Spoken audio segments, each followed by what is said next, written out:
problem solving is something that schools generally don't teach you. No, I'm not on medication. I'm on weed though, and I feel hella good.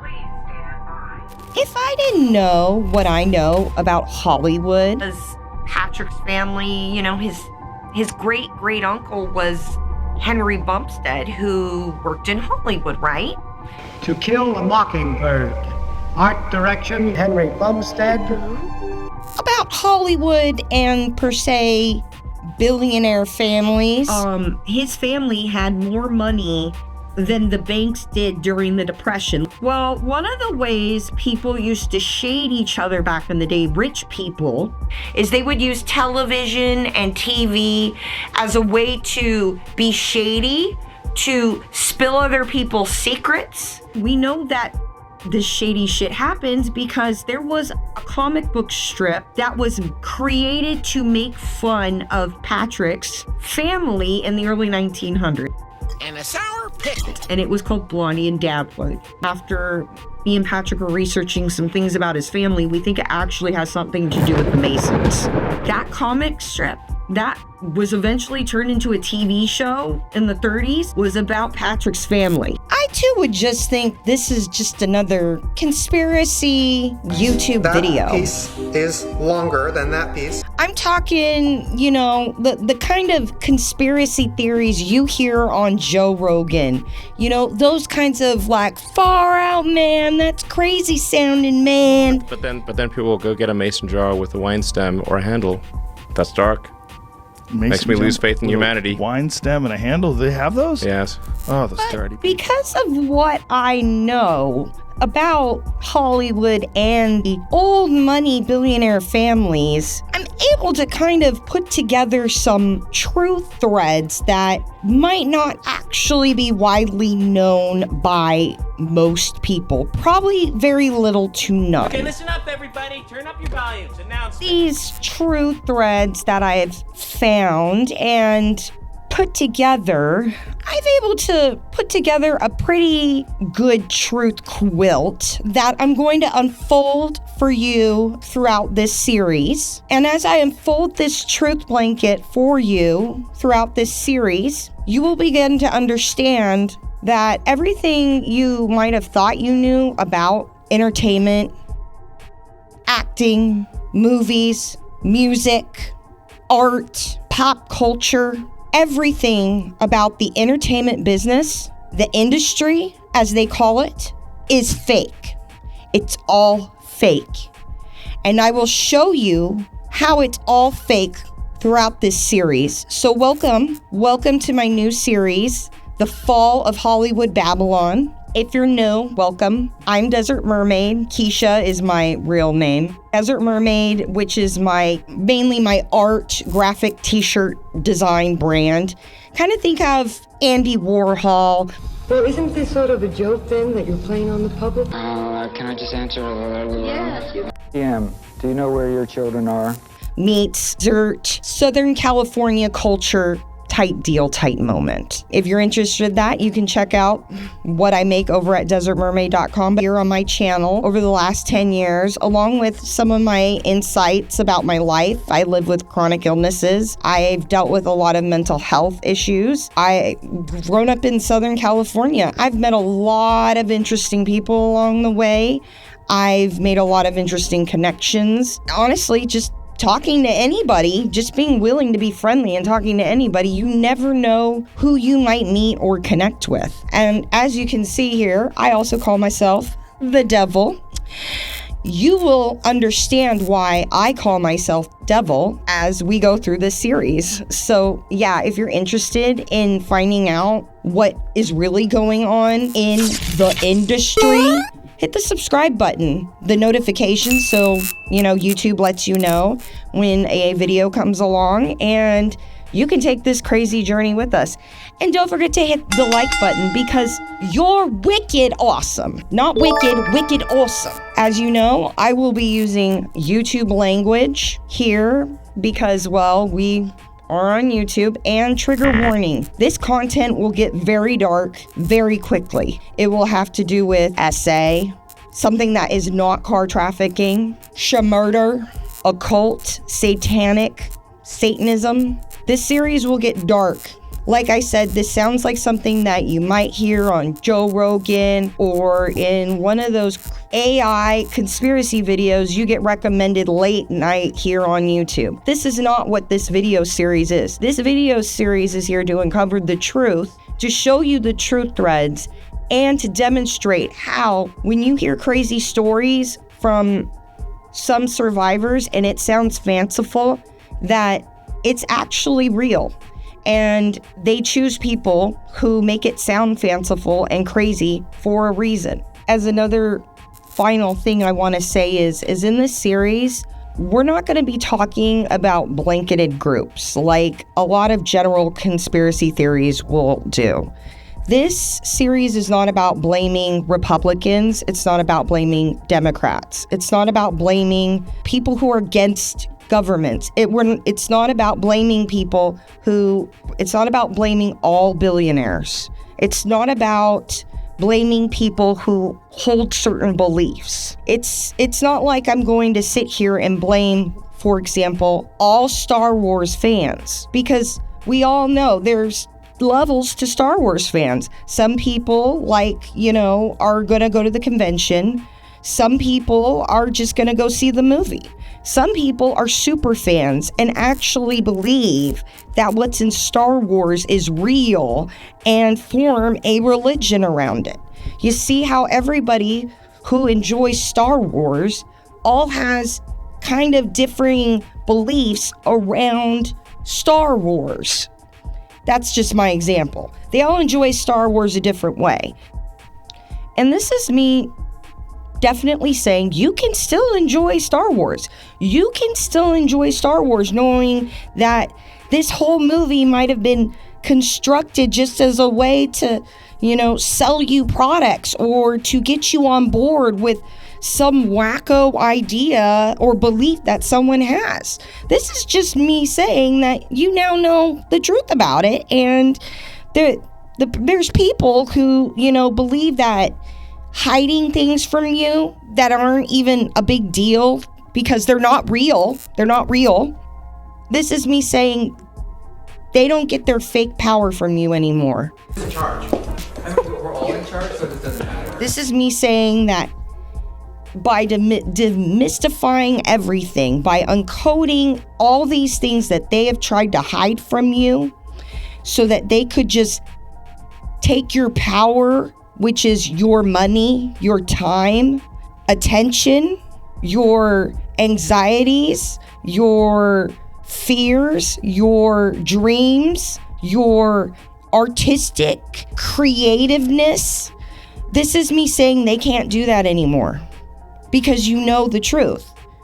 You can still enjoy Star Wars. You can look back and go, yeah, isn't it great we know how Star Wars, what that's really about? Isn't it great to know what this movie is really about?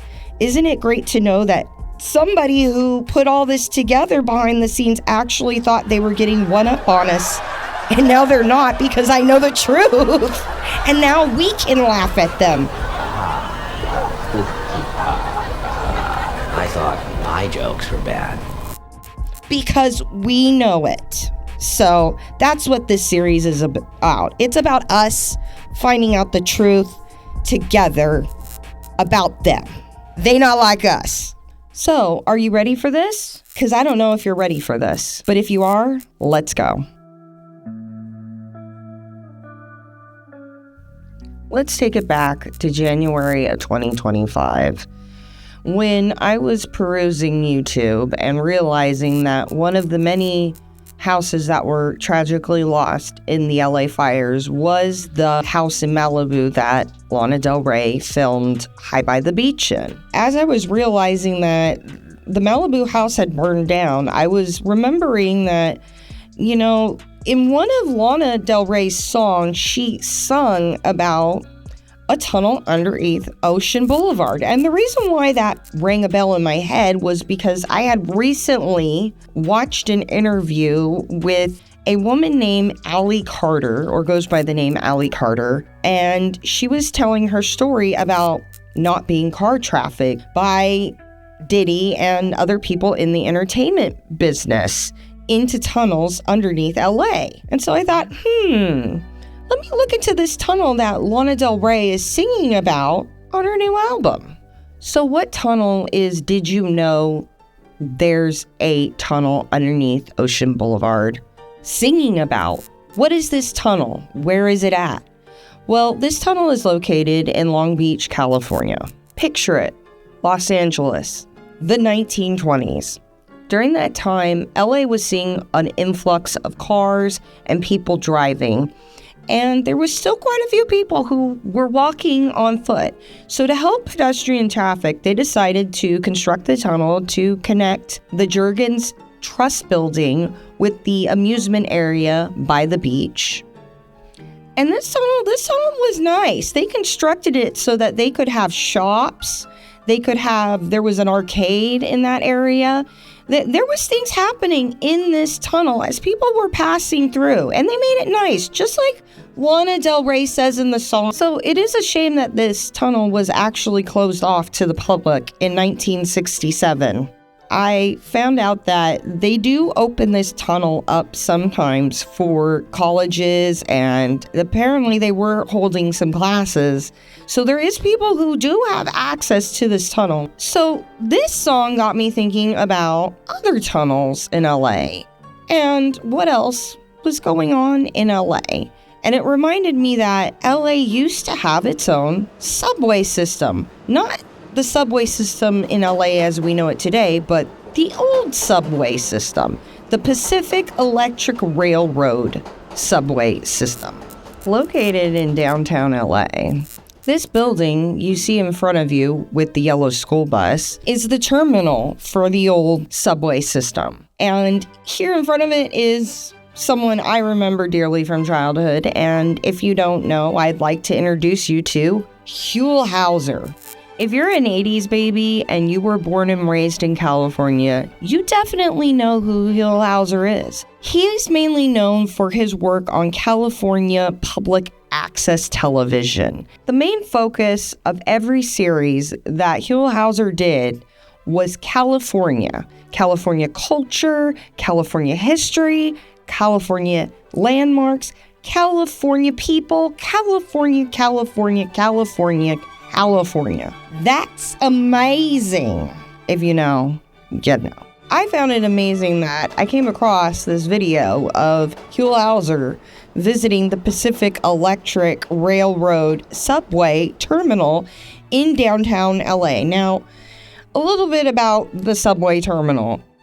It is located next to, the Cecil Hotel. It has to be noted. It's also located to some other landmarks, the Standard Hotel, put a pin in that, and other major locations. It's in downtown. It's by Skid Row.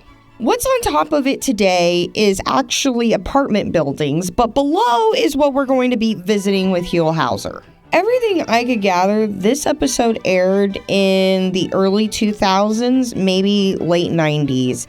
And it's Huell Howser going on a tour with several gentlemen, Irv, Bruce, Jeffrey, and Bill. I found Jeffrey and Bill to be very interesting because, well, for one, Bill really didn't tell us where he worked or who he was with. He made it sound like it was the city of LA, but he also mentions a story where him and a work colleague found a passageway under their work building into the tunnels where they... Two of you all just kind of explored this on your own, didn't you? Yeah, we did. Our company used to occupy a building next door to the subway terminal building. And the reason we got interested in it to begin with was through a retired employee who had told us some stories about what was down here. And one of those stories had to do with some old automobiles that were kept down here. He accidentally discovered them when our company was moving to new facilities. He went in the basement to make one last search and found a door that led down into this area. And he had a light with him and shined the light through the area and saw these automobiles parked down in this So the room. city used to store impounded, probably, cars down here after it went out of service as a railroad. That's correct. That's our understanding. Became interested and had to find out about this. So we came down on our lunch hour and did some exploring. Was it legal for you all to be down here? Oh, sure. We had our trusty companion that we have today with us, and he brought us down here. And you remember at that time the tunnel did go all the way through to the Glendale opening, so they just drive the cars back in here and store them. So as we go along on this tour with a very gaped Huell Howser. This is it. Oh boy. This is it, isn't it? This is it. This is where it all happened. We'll meet Graciano. Huell Howser. Graciano. Nice to meet you. The other man who will be giving us the tour and the one who has the keys to the building. They didn't explain who he worked for, if he worked for the city, if he worked for the owner of the building, who that was. But I looked at his shirt and I recognized this crest on his shirt. I recognized that was a family crest and it looked very familiar to me. So I decided to use our friend Google Reverse Image, and I was able to find out that this is the Dole family crest. Yes, Dole Pineapple. Dole Pineapple that is owned by David H. Murdoch. David H. Murdoch, father of Justin H. Murdoch, who dated Lana del Rey in 2011 to 2012. This is the moment where I felt like things started to get weird. It was made apparent on the tour that these tunnels are not used anymore. Well, they're used, but not used anymore. What do I mean? Well, according to one of the gentlemen giving the tour, the tunnels are still in use. They're still used by the movie studios. They said that on the other end of this tunnel, one of the movie studios still does use it to film movies. The tunnel, like you say, has been sliced up and is no longer continuous. Well, what's happening in the sections of the tunnel that have been blocked off forever? Well, right now they are using them for some movie shoots occasionally, and they film various episodes and different things going on. How do you get down there to them? From the way we came into this end, and the other end, it's open at Glendale Boulevard. No, but I mean the parts of the tunnel in between those two. This is when my ears started to perk up, and when I started to remember Allie Carter's story, and her saying that she was taken underground and saw lots of actors. And who goes down there? After getting down there, I talked to... Also, as we continued on this tour, one of the gentlemen pointed out that when they broke through and found this tunnel, that they were cars underneath there. There were cars underneath there that they actually didn't explain where the cars came from. Huell Howser asked if they were impounded cars. And shined the light through the area and saw these automobiles parked down in this So the city used to store impounded, probably, cars down here after it went out of service. Getting so far, we were in tunnels. We were... put on cars, drove to a certain point. With us, and he brought us down here, and you remember at that time the tunnel did go all the way through to the Glendale opening, so they just drive the cars back in here and store them. I started thinking, well, it would make sense, you know, they're filming movies in these tunnels. They probably have a little bit of infrastructure where they're at in the tunnel by the movie studio. Maybe that's what Allie is talking about. So it is not a far-fetched idea to think that there is a service street or tunnel that connects one movie studio to another, that they did create maybe a service tunnel out of maybe some of these old tunnels so that they didn't have to traverse LA traffic to take props or materials for sets from one lot to another. I also started remembering some of the celebrities that were being listed in some of these stories, and a lot of them all at one point worked on the same filming lot or similar lot. From John Travolta's Look Who's Talking. No, there were many comedians, Kathy Griffin, Robin Williams. As they continued on, one of the gentlemen was pointing out where the men would come in to get their car orders for the day, which were slips that showed what cars, subways they were going to be driving on what line and whatnot. At 15, my pimp put me on an order to go to the Getty, Los Angeles, California Museum. I was on an order for Joe Biden. What would this have been over here? This was more or less a baggage handling area and another ticketing window. I think it's where the trainmen pick up their train orders. Because each operator and conductor and motorman of each train had to pick up their orders for that particular train. But the word order kind of clicked with me. And I was remembering how Allie, when she was telling one of her stories, how she was put on order. See, you'd put this held cards, and the foreman would update the cards, turn it around so the trainman could pick up their order. Put me on an order. And that's when the story started to kind of come together. Different air supply. Let's go on. It's getting hot down here too, isn't it? Yes. I guess there's no air conditioning in this building anymore. No air conditioner, no air ventilation. Oh boy. Boats. Doing now again is attempting to keep it from flooding by keeping the pumps operating. Get a look. Boy, you can hear the water seeping down here. And that's when I started to see that, like, I had enough material here for a quilt or something to start coming together. Because in looking into this and hearing about Allie's story and then watching this video about the subway terminal and connecting it with Lana Del Rey and her ex-boyfriend and looking into him, which, as a side note, Justin Murdoch is actually one of the major owners of Nova RX. So in putting all of this together and starting to see that there were some connections here, that Lana Del Rey was singing about tunnels, like a tunnel under LA.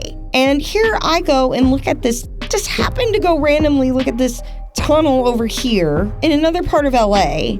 And I start getting these confirmations about Sally Carter and her story about not car trafficking. So this sent me looking into Lana Del Rey and her ex-boyfriend Justin Murdoch. So as I said, Lana Del Rey and Justin dated between 2011 to 2012-ish. And one of the main places they were seen mostly was the Chateau Marmont, which the Chateau Marmont was famously featured in Lana Del Rey's breakout music video. The music video and the song that made her, put her on the map basically, it made her career, video games. And let me tell you, video games opened up a whole nother rabbit hole at the bottom of this rabbit hole. This is the reason for happy bitches. Are you ready for this? Because I don't know if you're ready for this. Because it's about to get crazier. So if you're ready for this crazy ride, make sure you're subscribed and you hit that notification bell, because YouTube can be a little bitch sometimes and they want to know if you really want to watch my videos. So they make you hit that bell. Do you think I'm reaching? Let me know in the comments. I like to say I'm reaching for the stars. I got a t-shirt for that. desertmermaid.com. And hit the like button because you're wicked awesome for getting through this video and following my crazy thought process down this rabbit hole. I'm telling you guys, it's about to get a lot more crazy. So as always, you guys are amazing. You're amazing, like all the stars in the universe are amazing. That's what you are worth to me.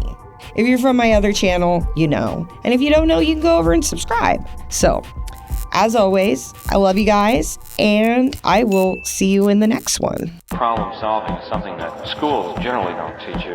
You know, a lot of people don't have a good generalized approach to problem solving. They're not thorough, don't consider all the possibilities, prepare themselves with the right information. If you can develop a kind of generalized approach to problem solving, it's surprising how it helps you in anything. I don't think. I know. Every 4 computers now have primary control of critical vehicle functions.